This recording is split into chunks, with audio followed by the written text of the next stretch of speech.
Hello दोस्तों इस video में बात करने वाले हैं मूवी क्विक के लोन के बारे में। आज इस वीडियो में हम मूवी क्विक के शॉपिंग लोन के बारे में बात करेंगे। जैसा कि आप जानते हैं दोस्तों कि मूवी क्विक हमें 3 टाइप के लोन प्रोवाइड करता है। एक तो पर्सनल लोन, एक आपका जो शॉपिंग लोन और एक और शॉपिंग लोन, लेकिन इन दोनों शॉपिंग लोन में डिफरेंट है। मतलब एक तो आपका नॉर्मल जो पर्सनल लोन है वो तो आपको डायरेक्ट बैंक में मिल जाता है और उस बैंक में से आप जिस भी बैंक में आप लोन को मंगवाना चाहते हो तो उसमें आप मंगवा सकते हो।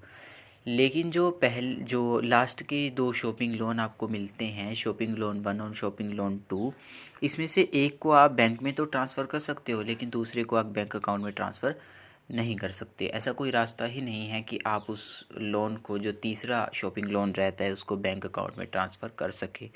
तो पूरी डिटेल जानेंगे, क्या उसका चार्जेस रहता है, कैसे रहता है और किस लोन को आप, जो जैसे एक पर्सनल लोन तो आपको बैंक अकाउंट में ही मिलता है, जो दूसरा और तीसरा लोन है उन दोनों में से आप किसको बैंक अकाउंट में ट्रांसफ़र कर सकते हो और कैसे कर सकते हो।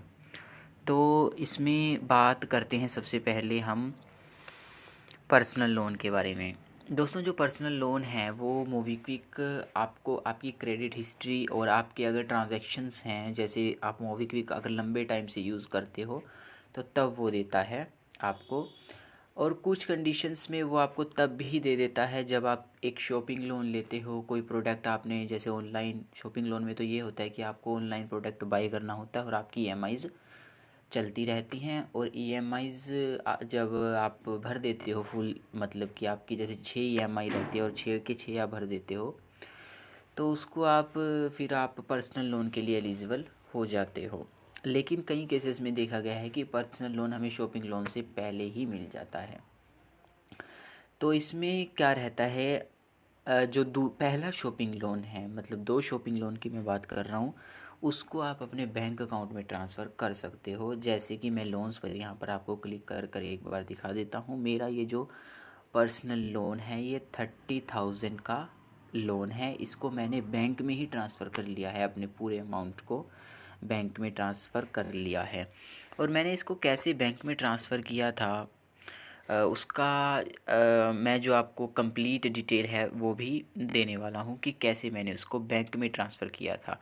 लेकिन आपको ये बात भी ध्यान देनी पड़ेगी दोस्तों कि आपका शॉपिंग लोन अगर तीसरे वाला शॉपिंग लोन है तो आप उसको बैंक में ट्रांसफ़र कर ही नहीं सकते, मतलब कि बैंक में आप उसको ट्रांसफ़र नहीं कर सकते।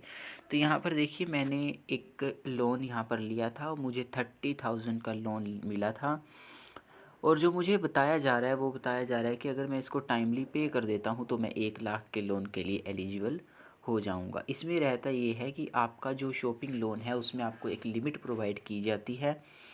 उस लिमिट को आप इनके जो जिनके साथ इनका टाइप रहता है, आप वहाँ पर इसको यूज़ कर सकते हो। जैसे इनका जो टाइप है वो ज़्यादातर आप देख सकते हो, यहाँ पर पूरी लिस्ट आपको मिल जाएगी, जैसे Snapdeal, Xiaomi, big basket, Realme, और जितनी भी आप लिस्ट आप देखना चाहो तो वो आप देख सकते हो। सैमसंग भी यहाँ पर है, टाटा डिजिटल और बहुत सारे जैसे क्रोमा, तो आप यहाँ पर आगे भी देख सकते हो शॉपक्लूज़ पर। और आईआरटीसी की जो, अगर आप ट्रेन टिकट बुक करना चाहते हो तो वो भी आप इससे कर सकते हो।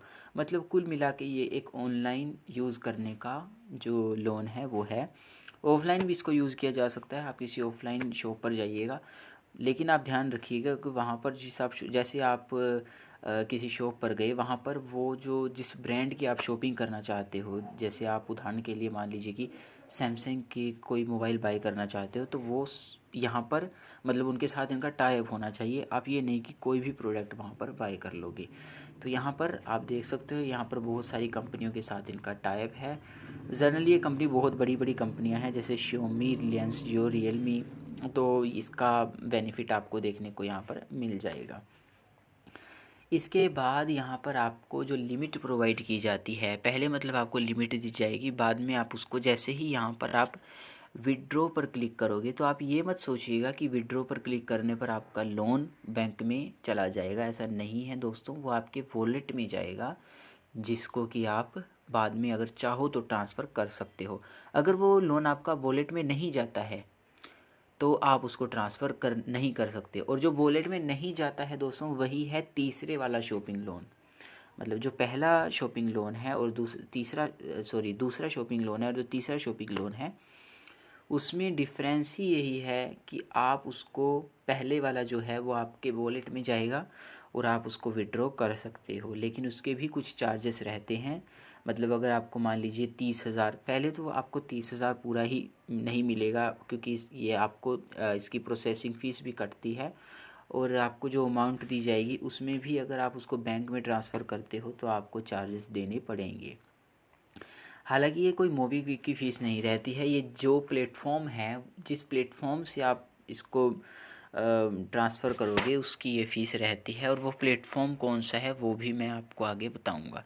तो यहाँ पर मैंने इससे 30,000 रुपये तक का लोन मुझे मिला था। यहाँ पर आप देख सकते हो मेरा जो अब लिमिट है वो कुछ भी नहीं है, मतलब 1 रुपया है, मतलब कि कुछ भी नहीं है। और जिन्होंने मुझे लोन दिया था, मतलब जनरली क्या है कि मोबीक्विक खुद तो लोन नहीं देता है, तो वो किसी NBFC से आपको लोन दिलवाता है। तो यहाँ पर मुझे ग्रोथ सोर्सेस जो NBFC है उससे लोन मिला था।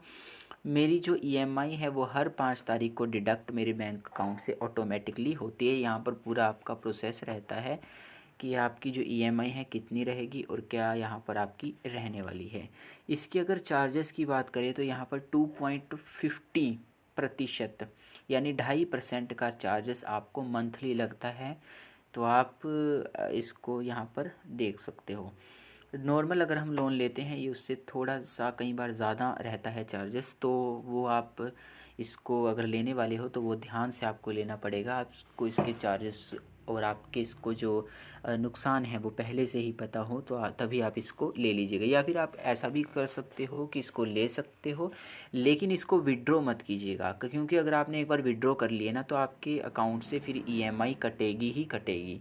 ऐसा पॉसिबिलिटी ही नहीं है कि आपने विड्रॉ कर लिया और दोबारा आप कहो कि नहीं मुझे चाहिए ही नहीं और मैं नहीं लेना चाहता, तो ऐसा नहीं होगा। अगर आपने एक बार विड्रॉ पर यहाँ पर देखिए क्लिक कर लिया ना, तो आपको फिर EMI भरनी ही पड़ेगी, उसके सिवाय कोई रास्ता नहीं है। और ऐसा भी नहीं है कि वो फिर आप, कई बार ऐसा भी देखा गया है कि कई फ्रेंड क्या करते हैं कि लोन को विड्रॉ कर लिया और विड्रॉ करने के बाद उनके वॉलेट में पैसे आए ही नहीं, क्योंकि वो जो लोन है वो कई बार वॉलेट में जो नहीं आता है और उसकी वजह से फिर आप उसको बैंक में भी विड्रॉ नहीं कर पाते हो, तो फिर उनको काफ़ी दिक्कत का सामना करना पड़ता है। फिर वो क्या करते हैं कि किसी शॉप में जाते हैं, कोई प्रोडक्ट बाई करते हैं जैसे 30,000 रुपये का, और उस प्रोडक्ट को फिर सेल करके फिर EMI भरते हैं और इसका उनको काफ़ी नुकसान झेलना पड़ता है। तो आप इसको अगर लेना चाहते हो तो अगर आप इसको मतलब इसकी ज़रूरत आपको सच में है तभी आप लीजिएगा। ये कोई दोस्तों पर्सनल लोन नहीं है कि आपने ले लिया और आपके बैंक में गिर जाएगा, तो आपको इस बात का खासकर ध्यान रखना पड़ेगा। अब बात करते हैं कि इसका जो एलिजिबिलिटी क्राइटेरिया है वो क्या रहता है। पर्सनल लोन का एलिजिबिलिटी क्राइटेरिया तो दोस्तों यही रहता है कि आपका जो, अगर आप इस लोन को टाइमली पे कर देते हो तो आपको मिल जाता है। लेकिन नॉर्मली ये वाला जो लोन है ये आपकी बेसिकली क्रेडिट हिस्ट्री पर, जो आप की जो क्रेडिट हिस्ट्री जो सिविल स्कोर है उस पर डिपेंड करता है। अगर आपका सिविल स्कोर बहुत अच्छा होगा तो तभी ये आपको लोन प्रोवाइड करते हैं। यहाँ पर आपको देखिए रीपेमेंट हिस्ट्री का भी मैं दिखा देता हूँ कि मेरी जो एक EMI है वो भी यहाँ पर कट हो चुकी है। ये ऑटो डेबिट आपके बैंक अकाउंट में सेट करना होता है। जब आपको, मतलब जब आप लोन लेते हैं तो आपको ऑटो डेबिट सेट करना होता है, और उस ऑटो डेबिट को जब आप सेट करते हो तो आपकी EMI ऑटोमेटिकली हर 5 तारीख को भी कटती है। कुछ कंडीशंस में ये 2 तारीख भी हो सकती हैं, लेकिन 2 या 5 इन दोनों तारीख में से एक तारीख ही होगी। अब बात करते हैं कि आप इसको बैंक में कैसे ट्रांसफ़र कर सकते हैं। दोस्तों अगर आप इसको बैंक में ट्रांसफ़र करना चाहते हैं तो आपको स्नैप पे एप्लीकेशन है वो लेनी पड़ेगी।